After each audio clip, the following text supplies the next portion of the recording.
Well, hello and welcome to Understand Men Now. I'm Jonathan Asley of jonathanashley.com, and I'm so excited to be doing this live stream for you today. Our topic, why men leave emotionally before they break up. Why men leave emotionally before they break up. All right, really quickly, if you're brand new to my YouTube channel, please hit that subscribe button, hit the bell so you can be notified of new videos. And if any time during this video the content resonates with you, please hit that like button so I can be seen in the YouTube algorithms. Also, my coaching is what I call heart-centered radical honesty. It's direct, a little tough love, and a lot of heart. And occasionally I use expletives to enhance a sentence. And if F-bombs aren't your cup of tea, I highly suggest logging off right now. Lastly, these are my thoughts and my opinions and my perceptions. By no way do I mean this is the truth. You have to decide the truth for you. So I just invite you to explore dating and mating and relating from the world according to Jonathan for today. All right, let's jump into why men leave the relationship, emotionally leave a relationship before they break up. Well, you know what? If you think about it, the title is rather obvious from the perspective of most people emotionally leave the relationship from an emotional perspective before they ever leave from a physical perspective. Let me repeat that. We tend to, whether it's a man or woman, we tend to emotionally disappear from a relationship before we ever physically leave in a relationship. And what's so interesting is that many of you might know this, and you might not, at least here in the United States, over 60 to 65% of divorces are actually initiated by women. So men, oftentimes when they're physically in a relationship, they tend to nest in relationship, and it's usually women who initiate more divorces than men because the man is most likely emotionally left the relationship. So why does this happen, and how do we avoid this? Because that's really the more important question, is not only just understanding the why, but how to avoid it.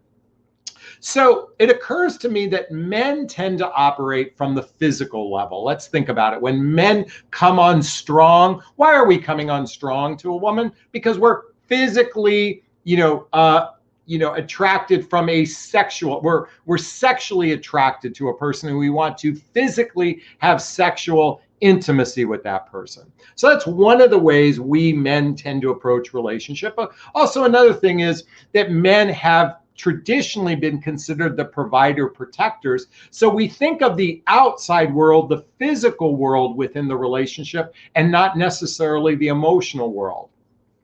And lastly, we are also attracted to physical beauty. So, in other words, men are visual creatures. We use our eyes to feel attraction. So everything is based on the physical.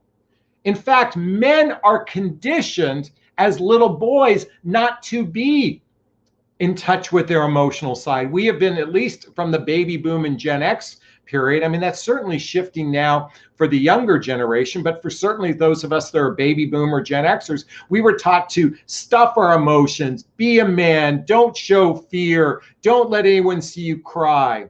And to some degree, women were taught that as well.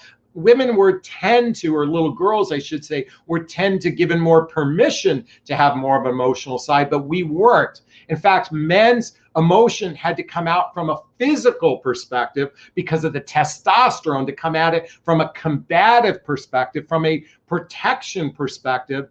And rarely were we ever given a chance to have an emotional side to us. In fact, if you follow my work, you'll know that I often say women are the emotional leaders of the relationship, which is why I highly recommend that women lead by example to help a guy open up. So what happens is, and again, the title is rather obvious. Why do men emotionally leave before they break up? Because it's not so much the why, but that's what does happen. In fact, it happens for women too. Like I said in the beginning, we leave emotionally from the relationship before we physically leave. But how do we avoid this? How do we avoid this from happening? And that's what I want to spend the next few minutes talking about, is because the reality is it's natural to leave emotionally. Although some people physically stop having sex with their partner, they physically stop showing up in relationship, they might start to pull away and start to distance themselves from relationship from both an emotional and a physical sense. In fact, when it's happening from an emotional, it's typically also happening from a physical sense. In fact, this is one of the reasons why when you feel a suspicion that your guy is pulling away, like you don't feel like he's talking to you as much, he's not instigating as much, it's because he's emotionally leaving the relationship. And in many cases, men are not even aware this is happening from a conscious perspective. It's just happening to them internally, and they start to move away, again, not from a cognitive perspective, but from a subconscious perspective. And all of a sudden, you find out once he's actually dealing with his emotions, he wants to end the relationship. And I'm sure you want to avoid this, and that's what I want to help you today, avoid this. So what causes someone to emotionally disappear? It's because the relationship lacks deep intimacy.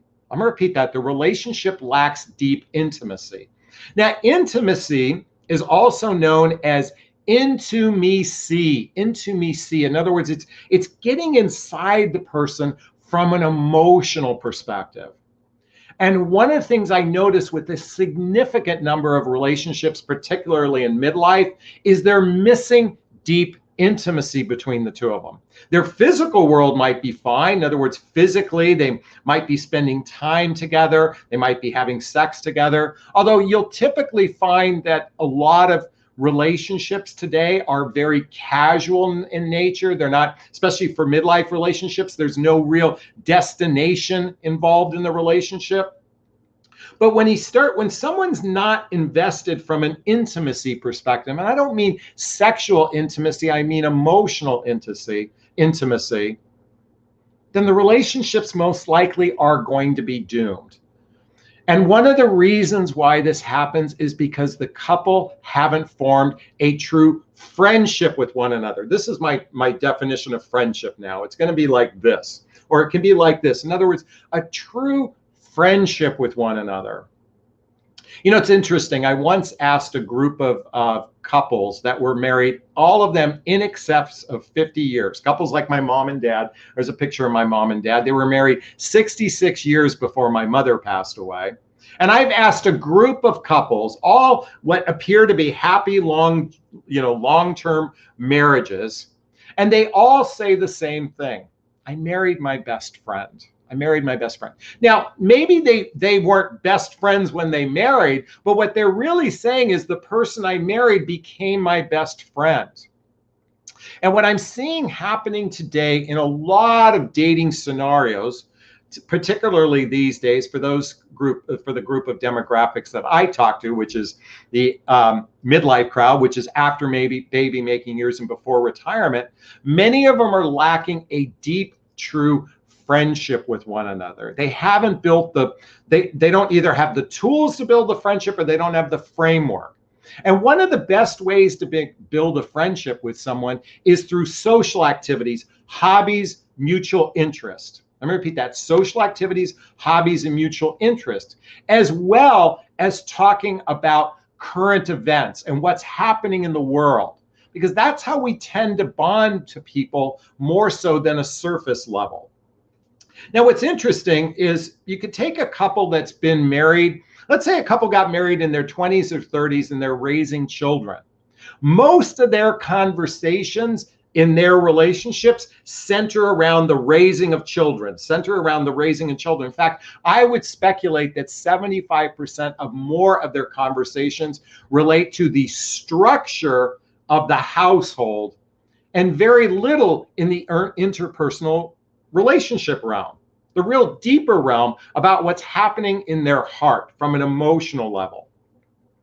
And so if couples aren't doing things together like social activities and talking about it at an emotional level, if it's social activities, hobbies, and mutual interests, they're not talking about it at an emotional level, or maybe even current events or what's happening in the world from an emotional perspective, or at least a philosophical perspective, it's going to be difficult to build the deep roots of trust. I'm going to repeat, that's going to be difficult to build the deep roots of trust.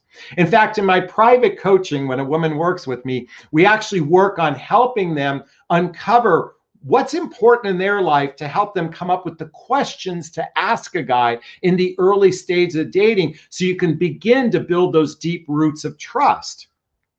And what I've learned today is most couples lack conversational competency. Conversational competency. This is where I see a tremendous amount of couples are struggling because most of their conversations are at a surface level. Again, it might be about the physical world and not the emotional world.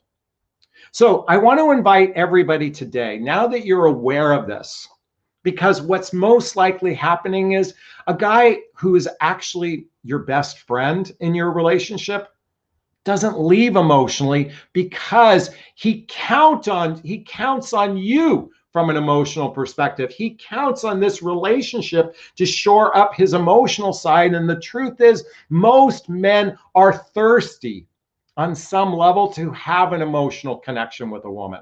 The problem is they just were never trained at getting there.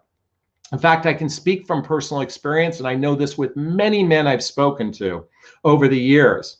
It's typically a woman who breaks us open to our heart. It takes a woman to break us open to our heart. We're not taught this by our mothers. We're not even taught this by our fathers. It is through romantic relationship and a woman who actually can open us up on an emotional level by her expressing her feelings on a regular basis and inviting her partner to contribute by expressing his feelings. I'm going to repeat that. She expresses her feelings on a regular basis, and she invites her partner to also express his feelings.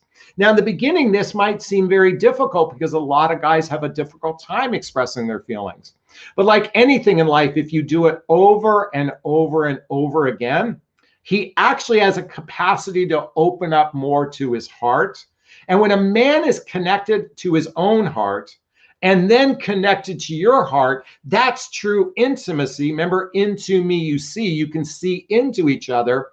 And quite frankly, when that occurs, when a man's heart is truly connected with your heart on an emotional level, that's a relationship he never wants to end, unless the physical world collapses. And that's also another thing that happens, whether it's our physical appearance, whether it's our structure of our life, that could be in chaos. But ultimately, if you've got your house in order, so to speak, and you've got, you take good care of yourself and you're connected I'm basically saying mind, body, spirit, emotion. When you're connected in that quadrinity, you have a relationship that's built deep roots together, and it makes it difficult to actually end a relationship when you've got the solid root of intimacy and emotional connection with one another.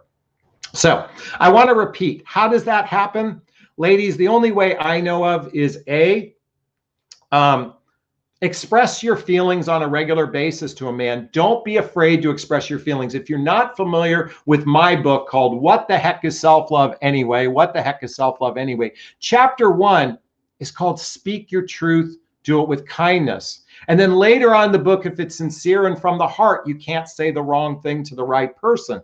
And why I'm here to encourage this is I witness so many women afraid to speak their feelings to a guy for fear he's going to run away.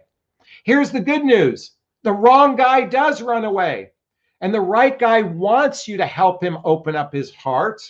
Because when you help him open up his heart, he's going to feel more connected to you.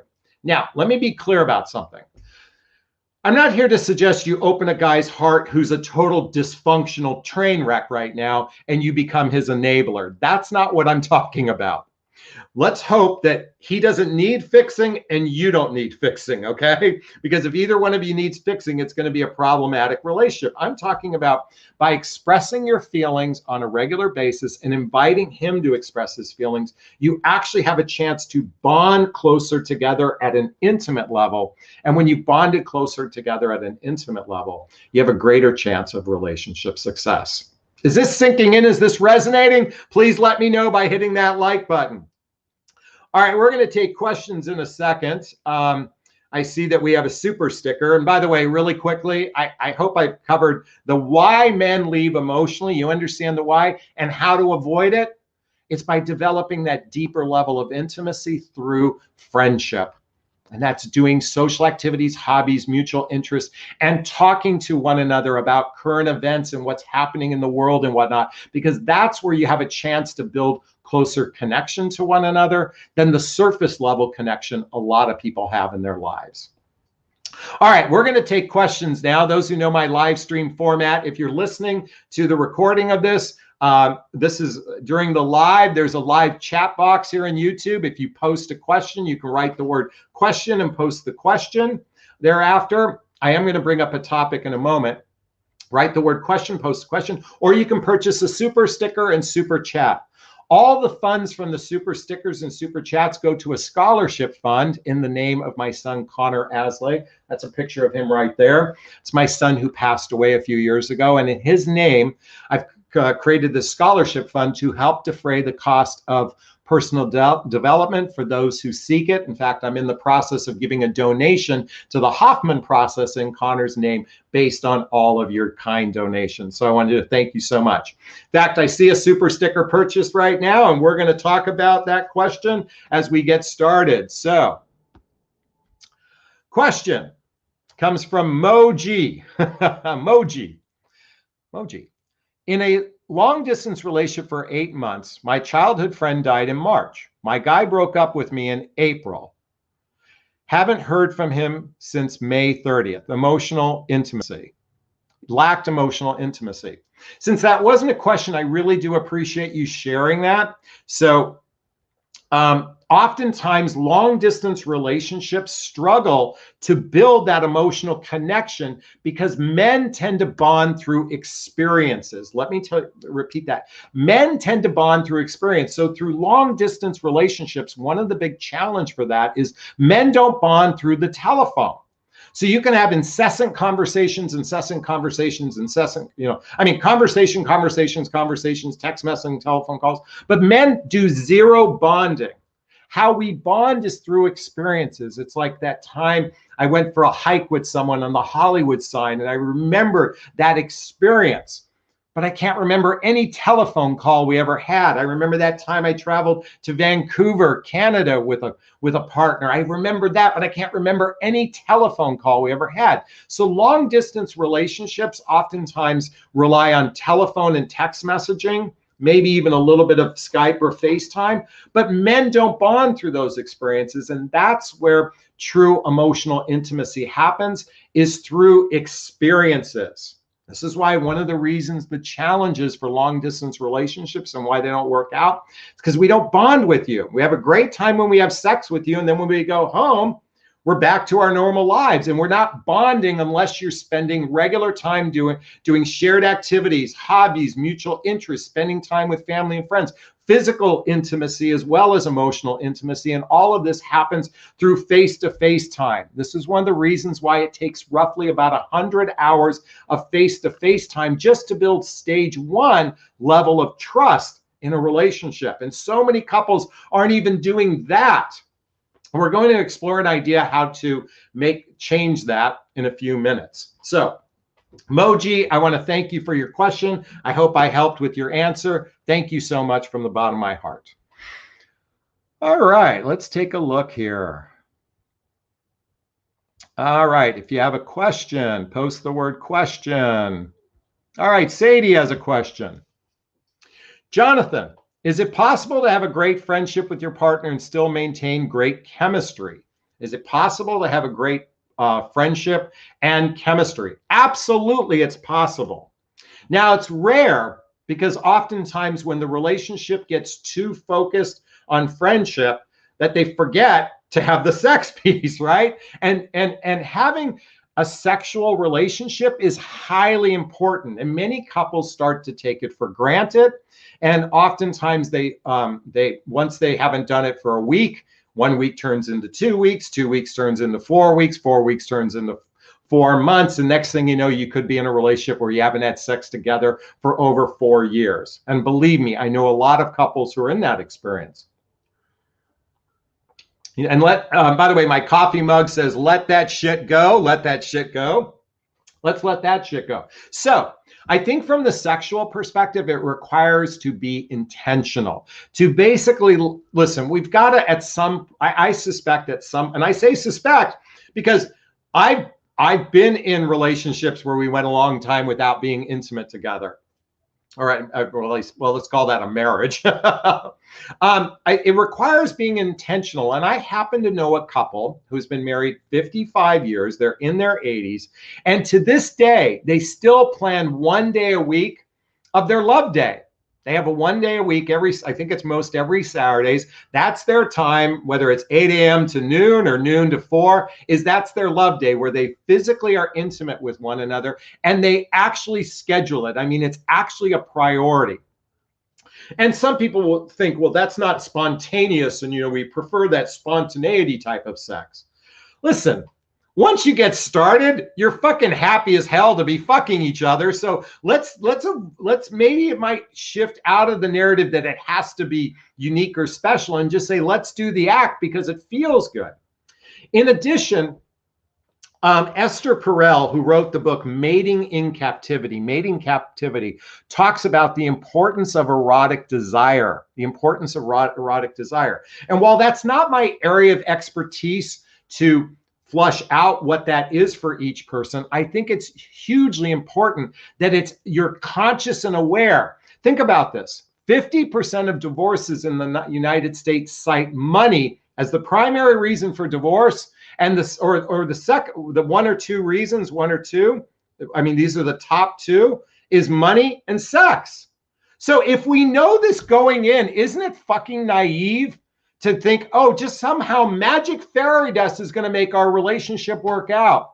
Folks, I'm here to say magic fairy dust doesn't make relationships work. It requires being intentional. This is one of the reasons why I highly recommend everybody reading the book 8 Dates by Drs. John and Julie Gottman. 8 Dates by Drs. John and Julie Gottman. Why? Because this talks about the mechanics to a healthy, happy relationship. And ladies, if you follow my work, I always say before the penis goes inside the vagina, buy 2 copies of this book and say, look, if you want to explore a relationship together, this is my requirement. If you want my vagina, this is my requirement. Ladies, you have every right to be asked for more intentionality because, look, I'm your big brother. If I could be there on a first date, when you're out on a first date with a guy, I wish I could be there with the shotgun, pointing at his face and say, what's your intentions with my little sister? Okay? I wish I could be there for you. I can't. You've got to do it yourself. You have to establish the intentionality. Now, I know that goes against every dating rule. In fact, you've got to play stupid games to win men over. If you've read the book, The Rules, all this stupid games, trickery, manipulation. Yes, it works temporarily. Manipulations and games work temporarily. But do you want to be in a relationship that's going to implode later? Just because you might have hooked a person right off the bat with some games or manipulation, how is that going to help you from a long-term perspective? This is why I'm a big proponent of asking better questions in the early stage of dating. And I'm talking about asking deeper questions. It's interesting. I've been giving thought to something lately. And I want to share this with you because if you follow my channel, you might have noticed I've done a couple posts centered around when would you like to know that the person you're dating is the wrong person for you? Would you like to know before the first date, after the first date, before having sex, or before, or after getting married? When do you want to know this is the wrong person? I think most everybody would say they'd want to know before you ever go out on a first date. Okay. Wouldn't you rather know someone is not compatible with you before you ever meet them? So why is there such fear on asking some really tough questions on the telephone before you ever meet someone? I'm here to say the best time to determine compatibility, not the best time. Certainly, we have an opportunity where we could ferret out people who are not right for us very early on. And I said in my post, I think nothing helps us determine compatibility better than asking questions about the following. Here, at least in the United States, politics, religion, current events. asking about how their mind works in these 3 areas, I think plays a huge role in understanding if you're with somebody who has an open mind or a closed mind. I'm going to repeat that. I think it gives you a better understanding if you could be with someone with an open mind or closed mind. This is why I'm a big proponent of asking some really tough questions before you ever meet them in person, because I want you to think of it this way. You go out on a first date and you have a good time, because that's what you're told to do, is have a good time. Just sit back in your feminine energy and have a good time. And this guy is going to magically claim you, and he's going to be chivalrous because you're just sitting back in your feminine. Okay, great. And on the second date, you're sitting back in your feminine and he's leading and he's claiming you and all that. And you're on the third date and you're just sitting in your feminine, just being all warm and loving and everything else. And then 5th, 6th, 7th, 8th, 9th, 10th date, you have sex together and you start traveling down the path, only to find out that this person you're with is a nightmare. Let me repeat that. This person is a nightmare. Their ideology is different than yours. Their emotional maturity is rather weak. Wouldn't you rather know this before you actually went out on a first date? Because folks, let me just say this. If we're not getting radically honest early, it's much harder to get radically honest later. And here's the thing. You've gone out that 1st, 2nd, 3rd, 4th, 5th, 6th, 9th, 10th date. You've had sex together, and all of a sudden you're attached to this human being. And then you're thinking, well, if we love each other, we can naturally, magically make it work out. So this person's going to have to compromise who they are, and you're going to have to compromise who you are, because love is just going to magically make it all work out. Folks, I'm here to say that magic fairy dust doesn't fix things. If you're not familiar with my relationship Iceberg, by the way, that on Instagram, I want you to see that. But for those watching right here, my relationship Iceberg, up above is the tip of the iceberg is chemistry. But below the iceberg is shared values, blendable lifestyles, and emotional maturity. Above the waterline is attraction. Below the waterline is compatibility.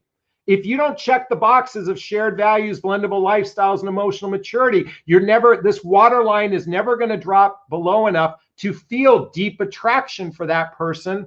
In fact, at some point, the relationship will implode.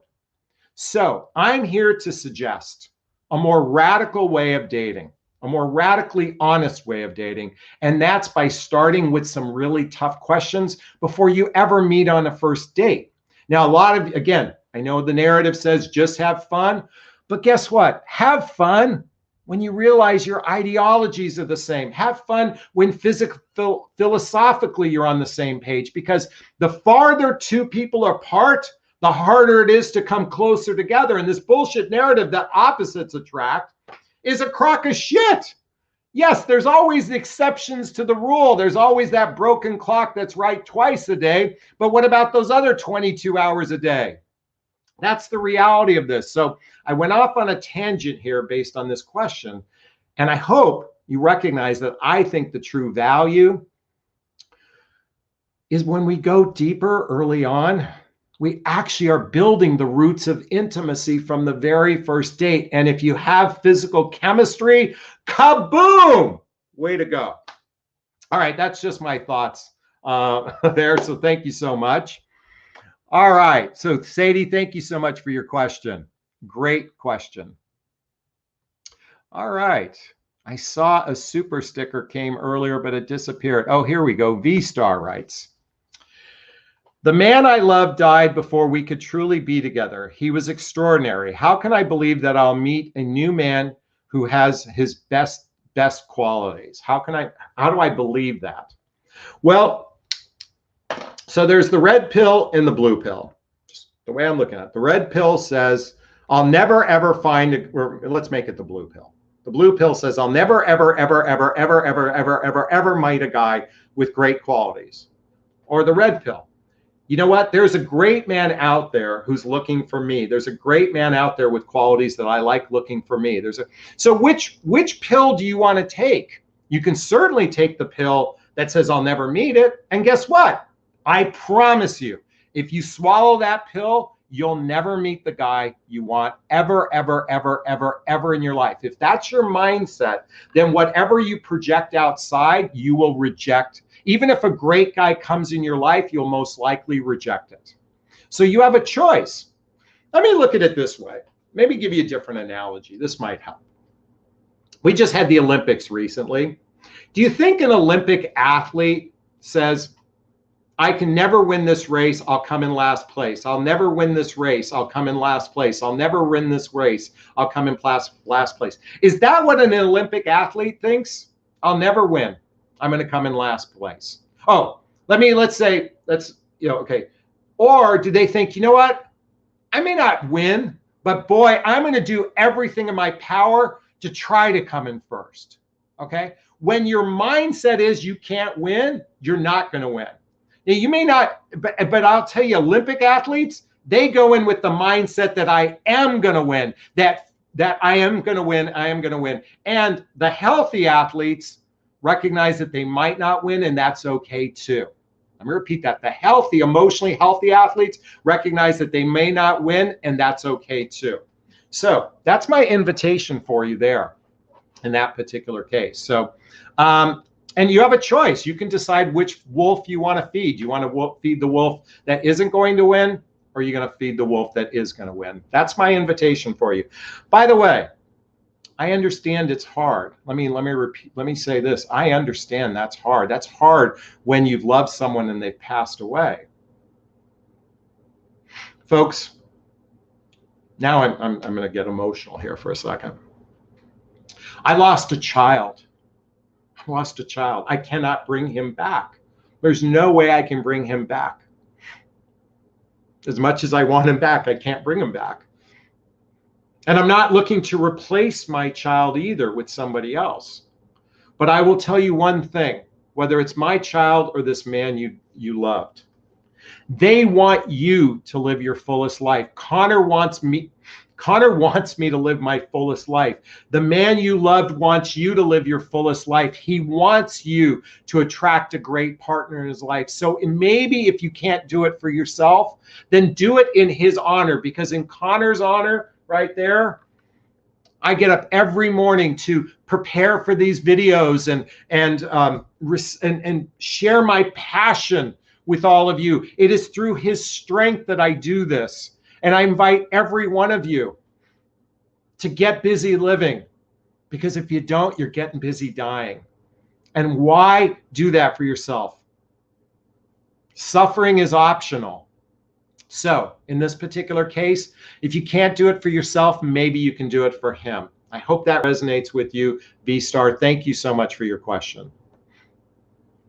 All right. Jennifer says, Big Brother Jonathan, thank you so much. All right, if you have a question, purchase a super sticker, super chat, or write the word question. So I'm going to scroll through here now to see what we have. And again, write the word question so I can find it. Let's go swimming. Let's go swimming.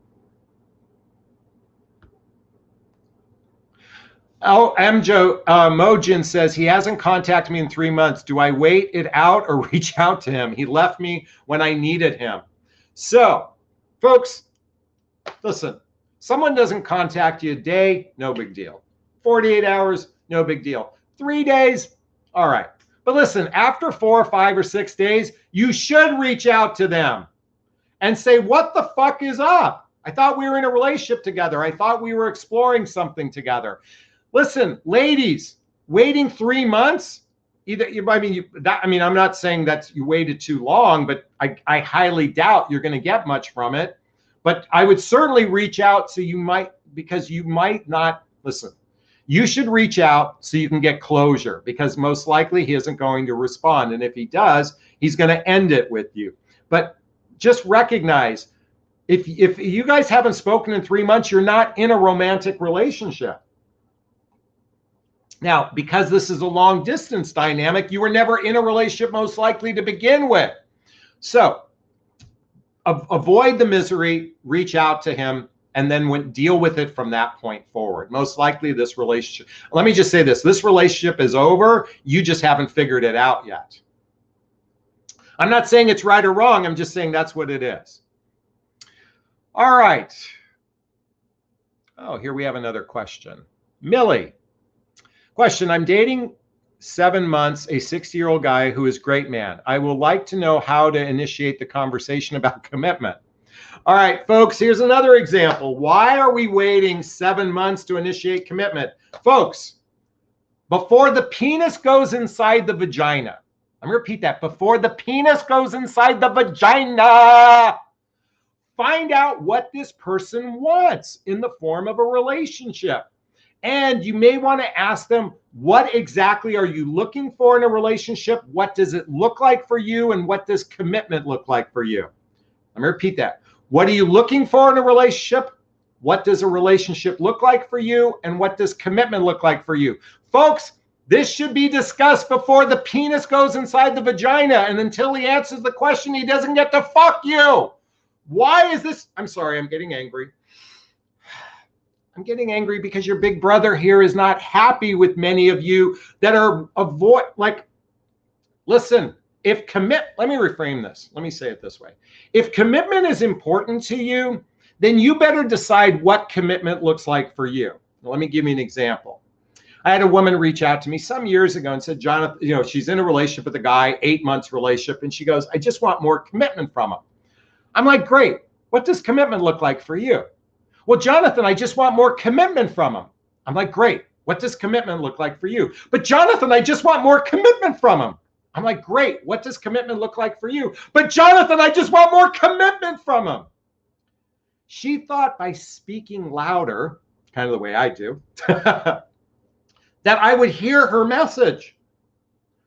Listen, without specifics, without knowing what commitment looks like for you, how can you ever know what it looks like for him? Or to see if you're on the same page. Ladies, stop. This is an example of how you give your power away. You're expecting the man to do this. Ladies, you are in charge of your relationship destiny, not men. You can't, the minute you give him your power, you're basically subjugated to how he wants to operate in the relationship. And men are fucking two things. Men are lazy in relationship. And worse, they're winging it. They're winging it. They're winging it. They're winging it. They're winging it. You better take charge of your relationship destiny because they're not going to do it for you. Let me tell you something. There's a book called Why Men Love Bitches. Why Men Love Bitches. Bitches stands for beauty in total control of herself. Beauty in total control of herself. What that means is she is in her power. She's in her sovereignty. She loves herself. And what that means is she knows what she wants and she sets standards and boundaries. And by the way, the only reason why I'm yelling is because those of you that do what, and about no disrespect to you, by the way. What's your name again? Millie. No disrespect to you, but let me just say this. I'm yelling because like a child is about to touch fire, I don't want anyone else to touch fire. So for anyone listening, before you allow the penis in the vagina, tell him your standards. And if he doesn't meet your standards, establish your boundaries. Your boundaries is simply what's okay and what's not okay. Folks, is this sinking in? Please tell me it's sinking in because I'm so saddened to witness this over and over and over again. All right, Millie, thank you so much. I'm sorry I called you out on that one. And by the way, he's 68 years old. So, at what point are you guys going to decide to be real with each other and have real conversations? So how do you initiate it? That was your original question. You just open your mouth and say, what does commitment look like for you? And is this something you want to explore a deeper relationship, a partnership? That's a good way to get it started. Great question, Millie. I'm sorry I called you out. Weejan says, Jonathan, thank you for all the books you recommend to me to read, especially yours, because I read all your books. I practiced rejecting a guy with kindness yesterday, and I got positive feedback. Yes, folks, I have something I say. I've recently had some encounters with women that just didn't go well.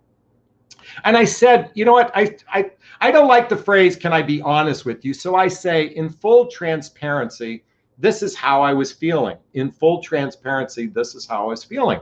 And quite frankly, it's being met with a lot of positive responses because this is the problem. We're not being transparent. True emotional maturity is being transparent with a person. And I want to invite you all to be more transparent, to be more vulnerable, to be more authentic. Because guess what? You'll be setting yourself up for the right guy when you meet the right guy who can meet you. Practice with the wrong guys so you can get ready for the right guy to be more open and more communicative. And if you're not familiar with the book Nonviolent Communication by Marshall Rosenberg, I highly recommend reading this so you can get better at communicating your needs, wants, and desires in a way that's seen, heard, and understood. Let me repeat that. And by the way, this should have been called compassionate dating.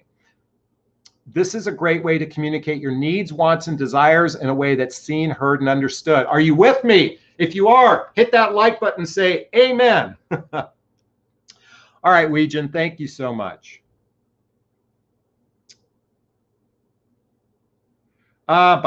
Jennifer writes, I met a man who wanted a long distance relationship. He definitely had commitment issues and didn't want something to be close to him. Yes, men, by the way, I think men who choose long distance relationships are either married and fooling around or have a relationship or fooling around, or they have intimacy issues. And it's a great way to avoid getting close to someone.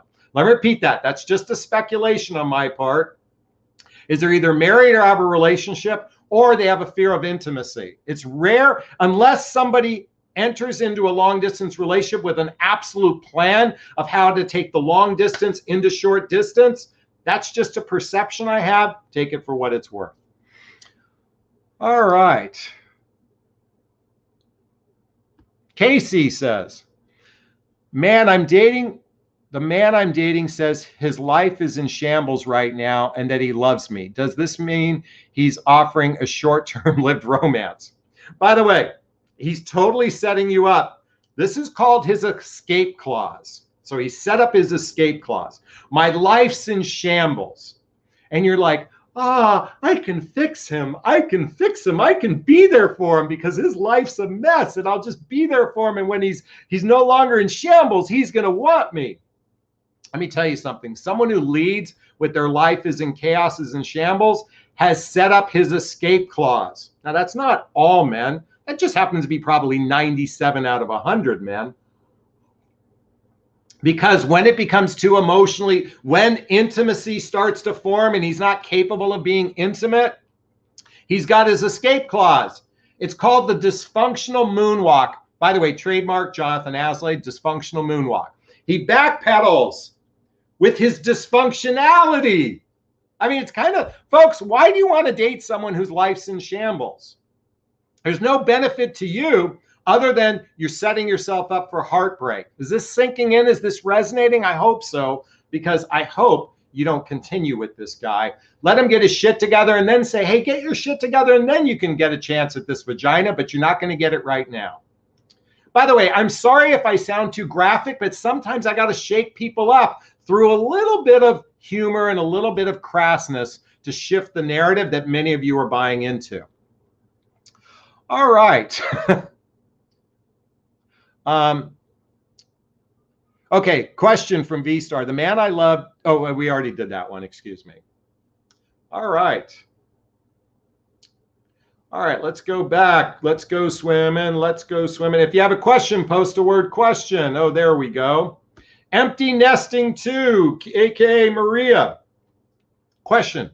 Is there any good way for a woman to help a man with intimacy issues, or is it lost cause? Would she come off needy? Great question, and this goes back to empty nesting. This goes back to what I said earlier. Ladies, lead by example by expressing your feelings. Lead by example by expressing your feelings, and then invite him to express his feelings. Now, let's just say you spent 8 minutes expressing your feelings and he spends 20 seconds expressing his feelings. Okay, well, at least you got 20 seconds out of him. And then next day, you express your feelings for 4 minutes, but you got 37 seconds of feelings from him. And then the next time you express your feelings for 9.5 minutes, but you got 1.5 minutes of feelings from him. The more you do it, the more you do it, the more you do it, the more you do it, the more you do it, the more you do it, the more you do it, the greater chance you guys have a chance to get closer together. Now, if he rejects your feelings constantly And if he avoids his own feelings constantly, chances are he's not capable of going into deeper intimacy. So then that means your whole relationship is based on the physical and not the emotional. And I don't mean physically just sex. I'm talking about the structure of your relationship is more based on the physical and not emotional. And those relationships typically implode at some point in time. Let me tell you something. My mom and dad were married, like I said, 66 years. And I'm going to guess they hadn't had sex for a long time, although I could be wrong. They had a great emotional connection with one another because they expressed their feelings. They had strong conversational skills. And as I said earlier, one of the things that most couples struggle with is conversational competency. Conversational competency. And I'm talking about going deeper at an emotional level. So it requires leading by example, and maybe at some point doing couples workshops together, and maybe even doing therapy at some point, because that really gives a man or woman a chance to connect with their heart. I'm a big proponent of people doing therapy, of doing self-help work and spiritual work and whatnot. And if you're not familiar with the book, The Hoffman Process, you're not familiar with the Hoffman Process, I highly recommend checking this out. This is a deep dive into healing childhood wounds and traumas that help people open up to their emotional side. Can you start doing this work? It's going to take some time and effort, but it's worth it in the long run. Can I get an amen? All right, thank you. All right. Sal says, when someone tells you their life's in shambles, run. Yes, I agree.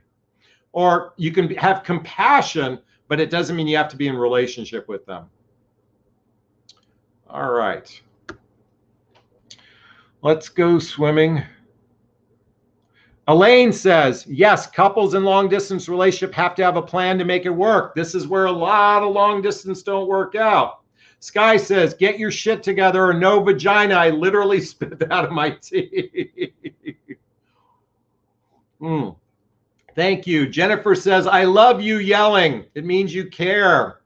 I do care, folks. I really do care. I spend I'm a fucked up guy. Let me just tell you this. I'm a fucked up guy. I spend my entire days trying to figure out more different ways to help couples get intimacy together, to actually help them build a stronger relationship. And I ponder all kinds of thoughts. Like my latest one is centered around radical honesty. In fact, in my private coaching, by the way, there's a link below to schedule a free discovery call with me to see if working with a coach is right for you. My whole coaching practice is designed to help women become more radically honest right from the get-go by learning true compatibility for themselves and asking and then creating a questionnaire of a guide tailored to your own specific life on how to determine if you're compatible and how to vet for emotional maturity. And I spend my entire days thinking up shit. I come up with thousands of ideas. I am fucked up. This is where my world is. I need a girlfriend so I can do other shit. If anyone wants to date me, please send me a resume because I need to stop being so obsessed with relationships. This is why I yell. This is why I have passion for this. So Jennifer, thank you so much. I'm just going off on a tangent here. All right. All right, Alex Peterson. Okay. Let's see. Let's go.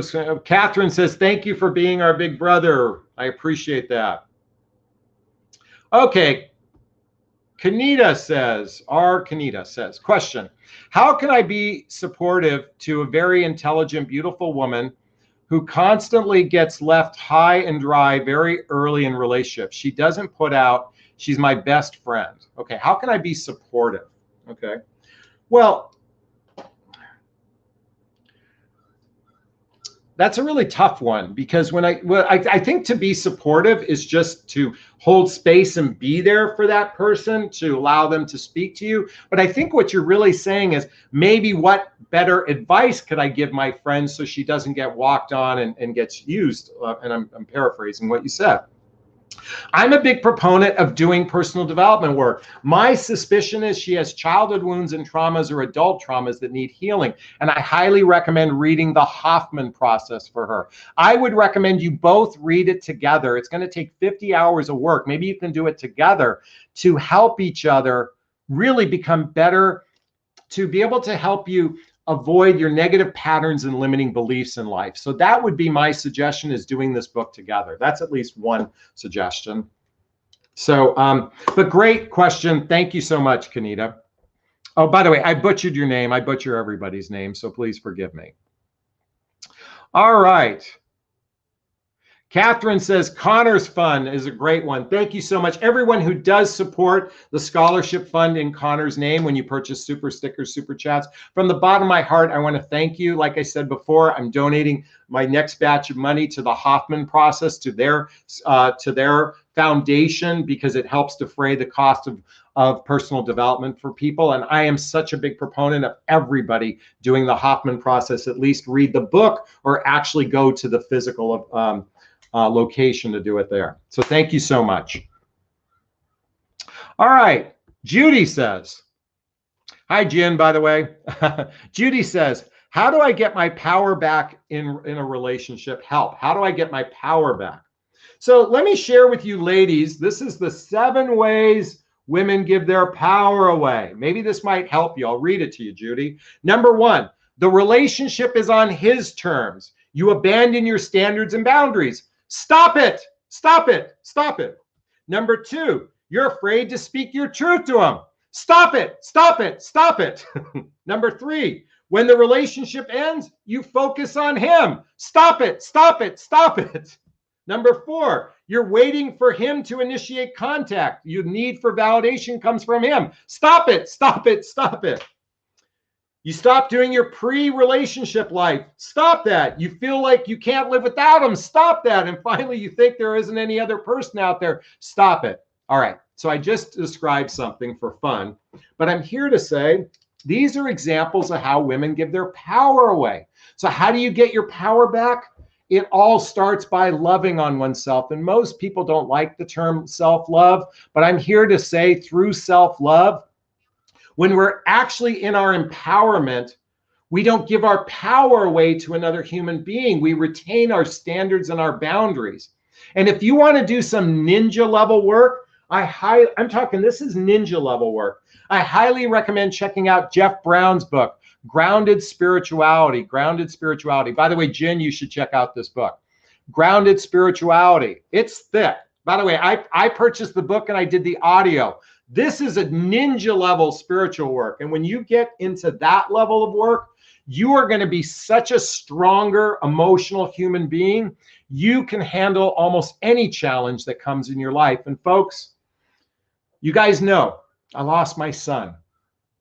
There is no greater pain a parent feels.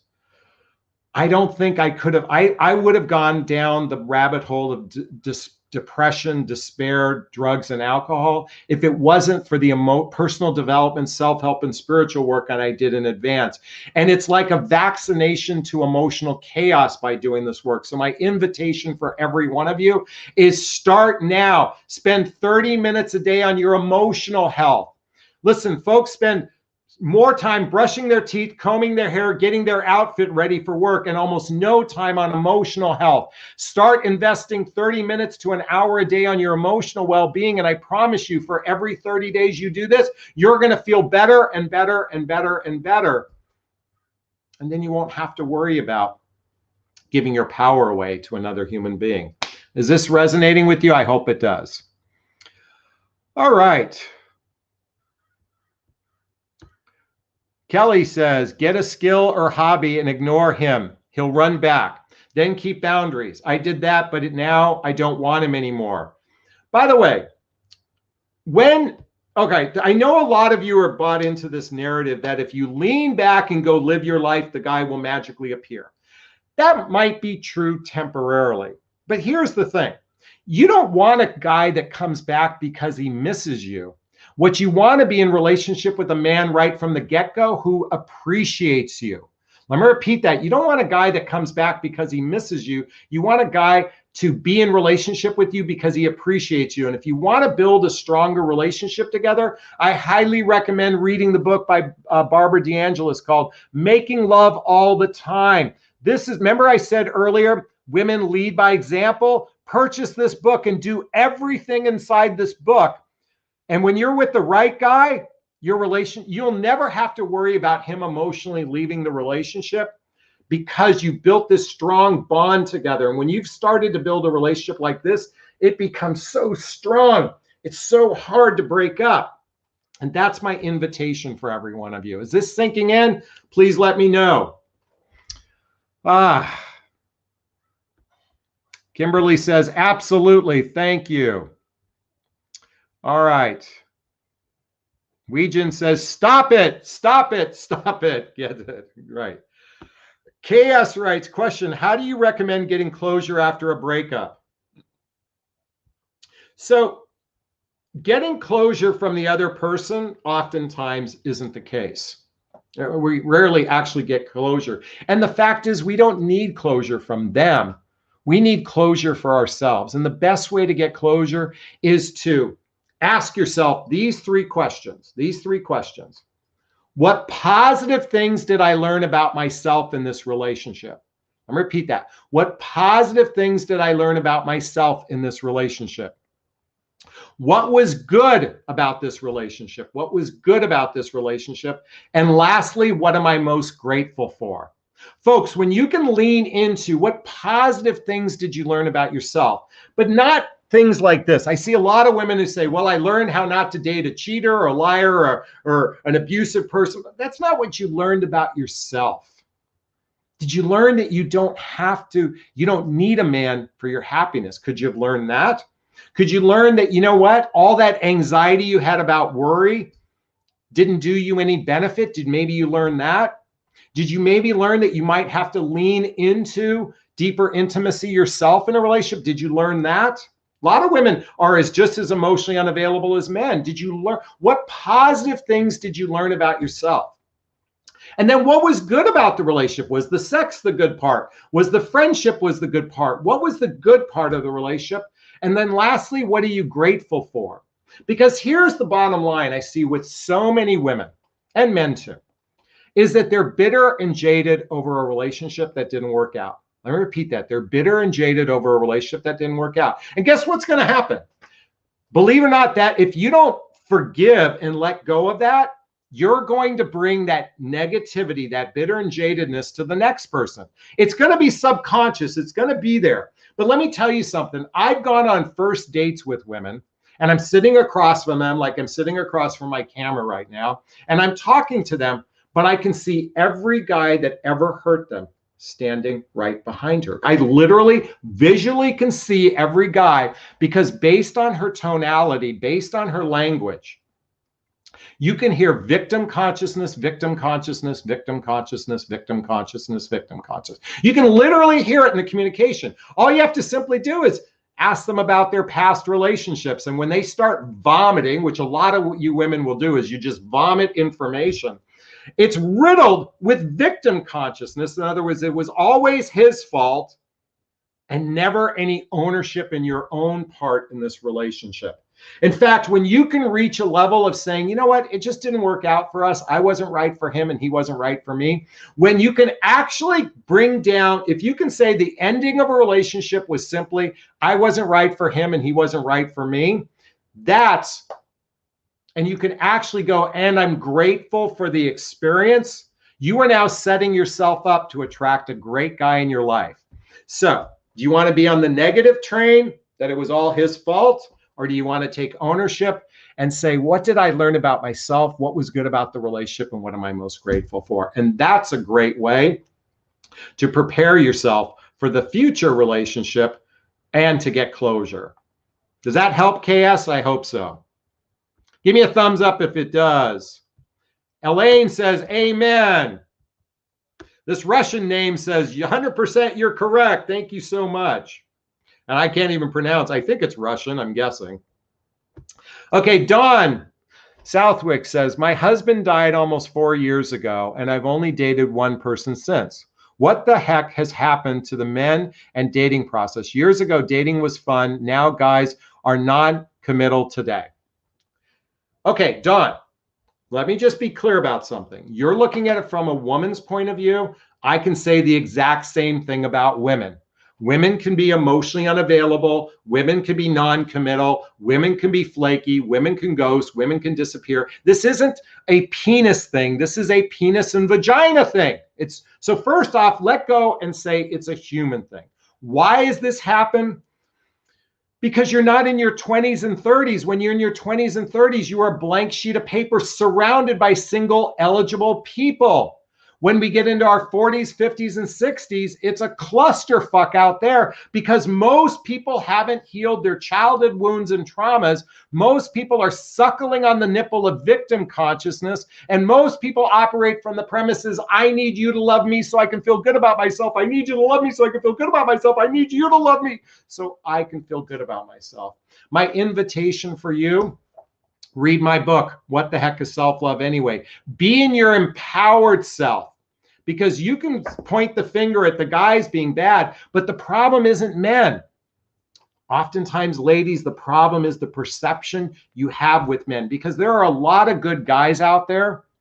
Listen, there are narcissists, there are sociopaths, there are a lot of fucked up human beings out there. The reality is that's a small percentage of the population. Now, are there myopic human beings and selfish human beings?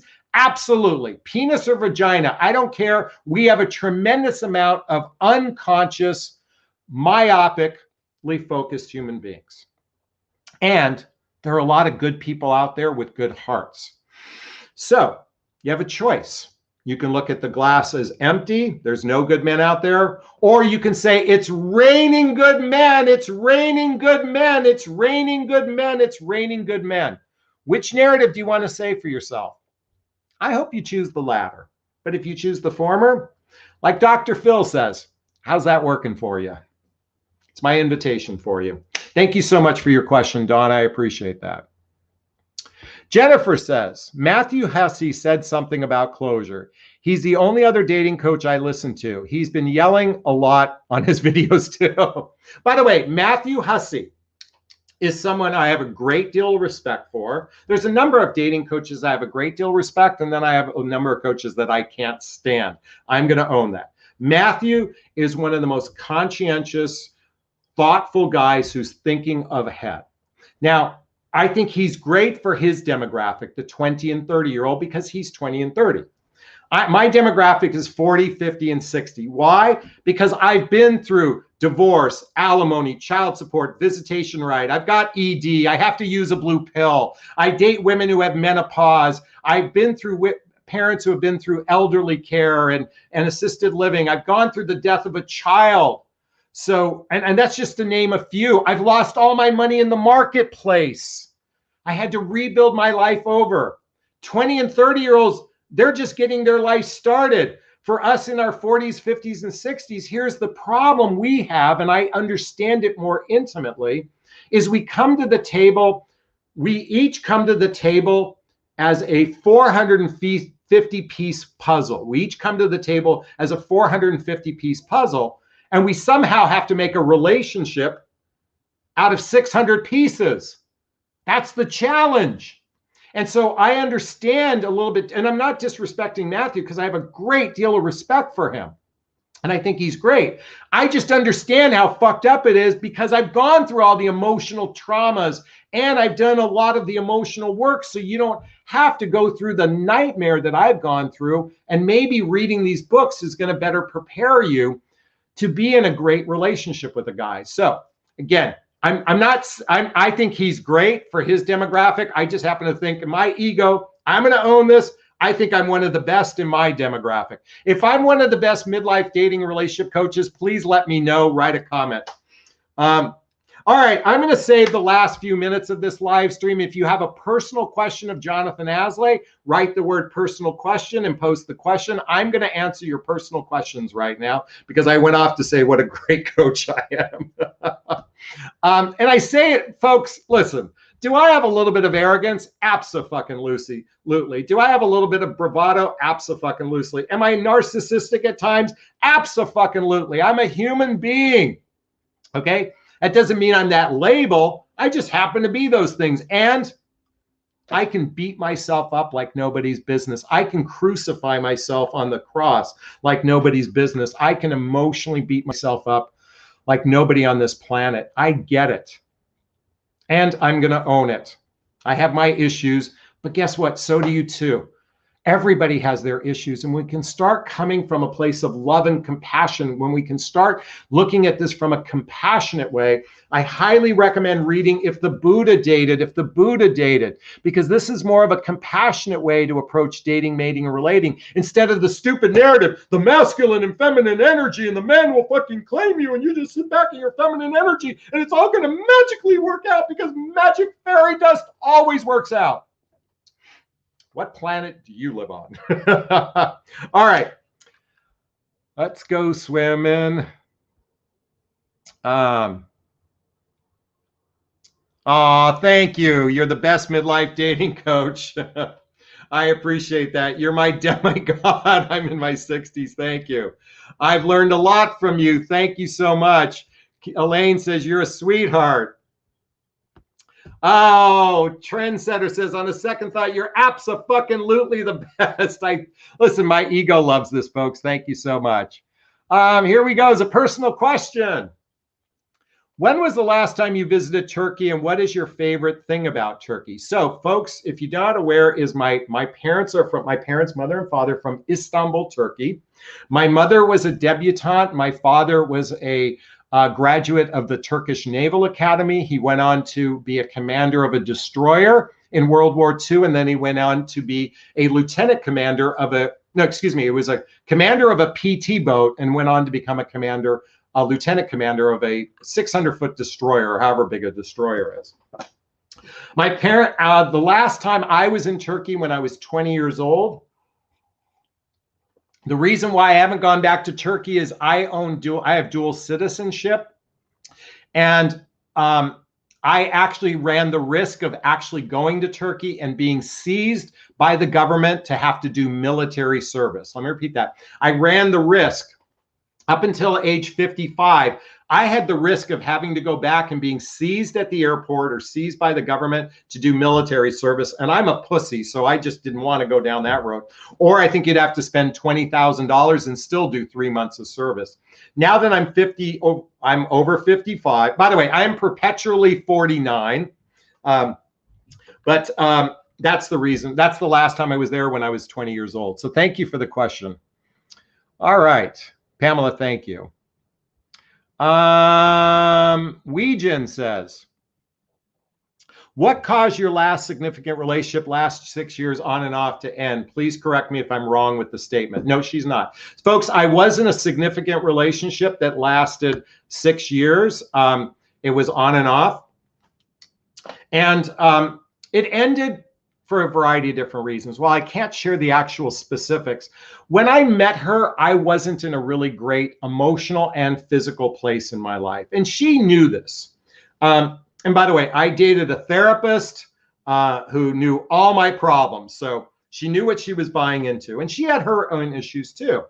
And while there was deep love between the two of us, we weren't really right for each other from a long-term perspective. I believe we entered into a relationship to heal each other, which we did, and then we had a very conscious uncoupling. Folks, if you're not familiar with the book Conscious Uncoupling by Catherine Woodward Thomas, actually, my ex-girlfriend and I are on page 220, where we did a conscious uncoupling, and then we actually, our public announcement of our breakup made this book. By the way, this is a great book by Catherine Woodward Thomas.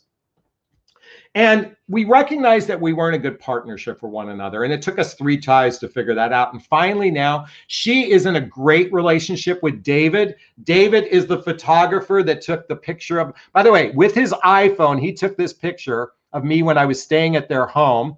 And that became my back cover of my book, What the Heck is Self-Love Anyway? And I'm good. I just played golf with him not too long ago. We're good friends with one another because we were able to consciously uncouple and we treat each other as family right now. I look at her, she'd kill me, I would say big sister. So I treat her as a sister, because she's a little bit older than me. She'd kill me for saying that. But she's a very dear part of my family, and I'd like to think I'm the same for her. So I hope that answered your question. Thank you so much. Suzuki says, Jonathan, personal question, do you date long distance? So I only date long distance under the following premise. Because I don't plan on moving where I'm at, I will only consider a long distance if I know they absolutely plan on moving here. That's actually in their consciousness before we ever meet. I will not engage in a long distance relationship unless I know that they want to move to Los Angeles at some point, because I plan on living here because I want to be near my son, Colin. And this is where my circle of friends. So I will consider long distance if I know they already have plans to move here. If they don't, I've done it before where they said they were going to move and they never were going to move. So I'm not doing that again. So thank you for the question, Suzuki. Leopard says, question, personal question, I have a pattern of being attracted to unavailable men. Any advice on how to break this pattern? Well, it wasn't a personal question of me, but how do you break that pattern? Let me think about that. How do I break the pattern of choosing? You ask better questions right from the get-go. You ask questions about their past experiences. You dig deeper. You make them, by the way, here's a great way. Before the penis goes in the vagina, read this book together. By the way, the men who are emotionally unavailable won't read the book. And that's how you know they're emotionally unavailable. The men who are available emotionally will read this book. That's how you do it. You read this book together. Buy 2 copies before the penis ever goes inside the vagina. All right. Let's see. Kelly says, what you think will manifest? You still will see silly things, but you won't have to participate them. And this relates to a previous question. Thank you for bringing up that, Kelly. All right. Rosemary says, personal question, why do you need a little blue pill? Can you operate without it? Look, well, first off, I have a little bit of high blood pressure, so that affects my circulatory system. Honestly, it's been a while, so I just know that I've become dependent upon it. I can't tell you that's a good reason or not. It doesn't mean I don't necessarily need it all the time. Morning wood, I'm stiff as a rock, but as the day goes on, I find that I need a little bit of help. That's just where I'm at in my life. Until I meet someone that rocks my world, and maybe I don't need it, maybe it's psychological, I don't know, but I'm just owning I do use it. And a lot of men in their 50s use it.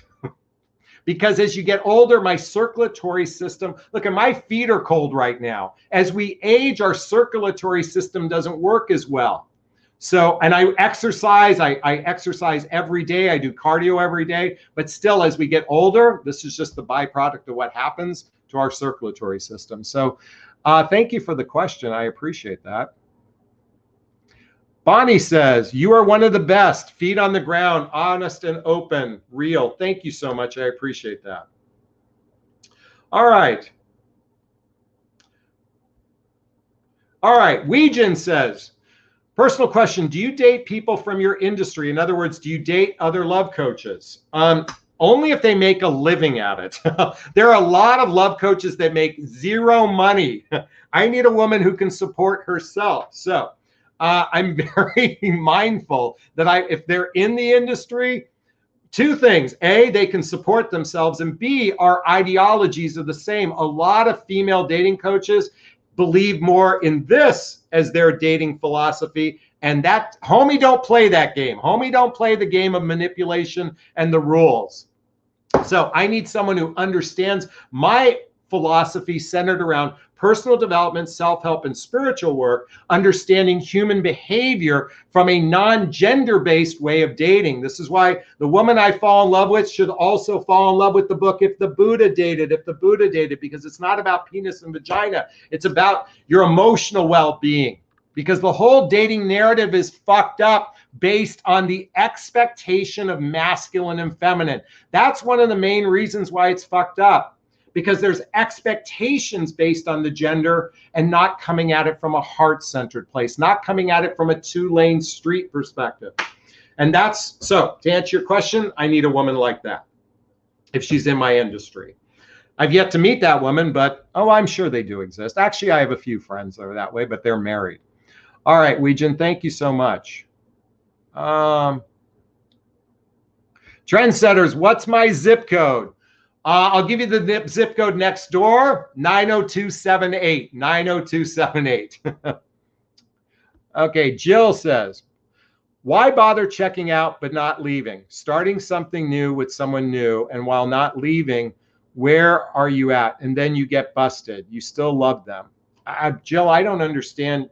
I don't understand. Why bother checking out but not leaving? Don't understand your question. All right. Scoop says, what to do, although I'm okay being by myself, having a hard time letting go of a good man dealing with depression. So I think your question is, how do you let go of a man? Read this book. Oh, I've got another book. Where is it? Everyone hang tight for a second. I have another book. Bear with me. Stay on the line. Where is it? Fuck. Oh, here it is. Okay, here's a great book, since you asked the question, Scoop. Too Good to Leave, Too Bad to Stay. A step-by-step guide to help you decide whether to stay or get out of your relationship. You might want to read this as a way to help you with closure. Too Good to Leave, Too Bad to Stay. You might want to read this to help you get closure, and then certainly read the book Conscious Uncoupling, because this will give you great tools to help you gain closure for yourself. All right. We're going to take one more. Okay. Personal question. Jonathan, what is your favorite wine you've ever tasted? My favorite wine is Opus One by Mondavi. My favorite wine on the planet is Opus One. A couple $100 a bottle. KS asks a question. Do you want to get married? Abso-fucking-lutely, I want to get married again, or I want to live with someone in partnership. That's maybe a spiritual marriage, maybe a legal marriage. But yes, I absolutely want to get married again. I didn't feel that way after my divorce for the longest time because I felt very burned after my divorce. So for a lot of different reasons. In all fairness, I was a jackass of a husband on so many different levels. I was very myopic, more focused on I focused more on being the provider protector instead of actually being a good husband. I was brain dead because that's the way my father was. He focused on being a provider protector. And I want to say for the first 30 years of my mom's life, she wasn't all that happy. It was the last 36 years where they found real love for themselves. But they're of an different generation. So it took me years to actually, after my divorce, to say, I said this for years after my divorce, I didn't want to get married until I actually recognized, and I did all this personal development work and studied relationships. I now feel like I can show up as a true partner to someone. And that's what's kind of different for me now. So to answer your question, yes, I'd like to get married again. Someone just wrote in my Instagram, should I still keep an interest into someone only after talking a month and they're planning to move 5 hours away? So great question. So I'm talking to someone who's now moving out of the area. Look, folks, a healthy relationship needs social activities, hobbies, mutual interests to build the roots to trust. That happens through proximity. It's difficult to build a relationship if there's distance involved. By the way, it's hard enough to build a relationship when someone lives next door to you, let alone 5 hours away.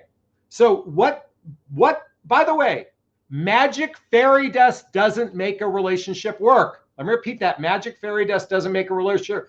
Buy the book 8 Dates.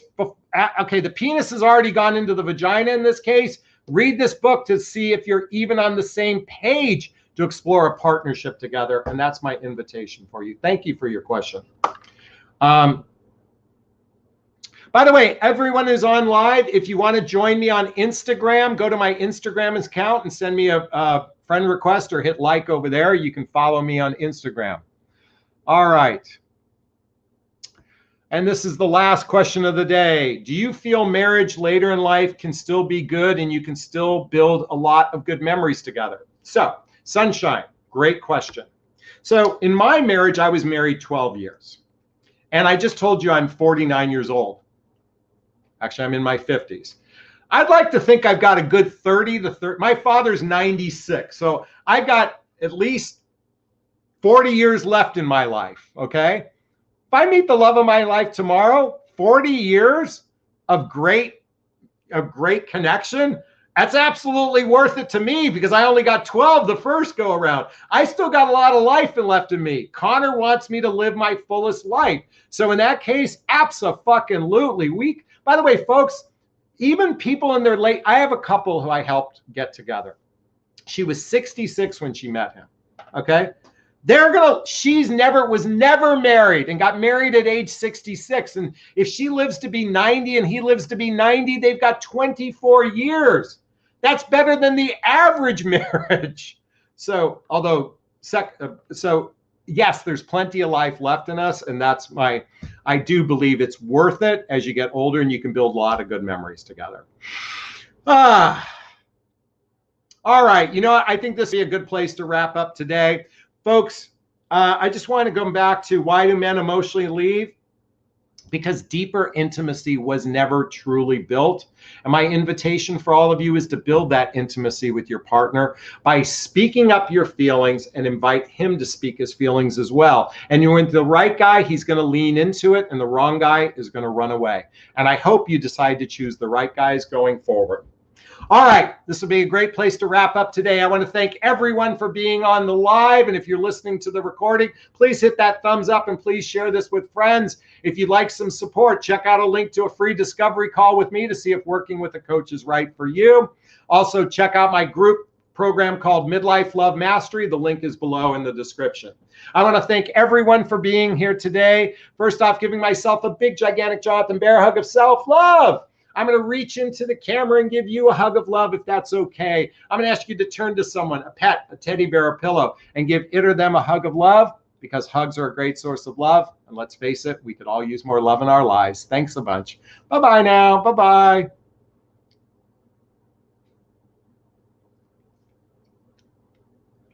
Bye-bye.